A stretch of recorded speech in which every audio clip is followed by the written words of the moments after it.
జై జనార్దన. మరి మేము కోయిలగూడ నుంచి రావడం జరిగింది, 30 మంది భక్తులు.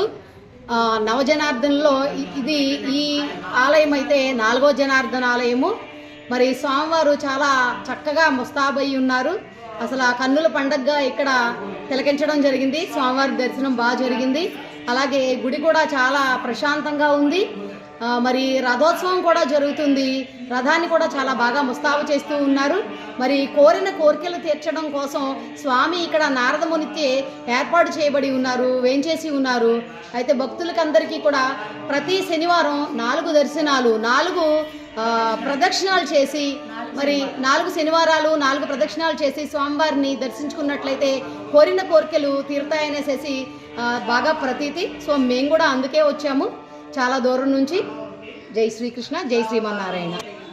మరి ముక్కోటి ఏకాదశి కూడా పర్వదినం చాలా బాగా అంగరంగ వైభవంగా ప్రారంభం చేస్తున్నారు. సో అంతా కూడా బాగా రెడీ చేస్తున్నారు. స్వామివారిని కూడా రథోత్సవంతో పాటు గరుడాల వారిని కూడా బాగా చేస్తున్నారు. అయితే అందరూ కూడా ఈ ముక్కోటి ఏకాదశికి స్వామివారిని దర్శించుకుని స్వామివారి యొక్క కృపకి పాత్రులవ్వాలని కోరుకుంటున్నాను. జై జనార్దన.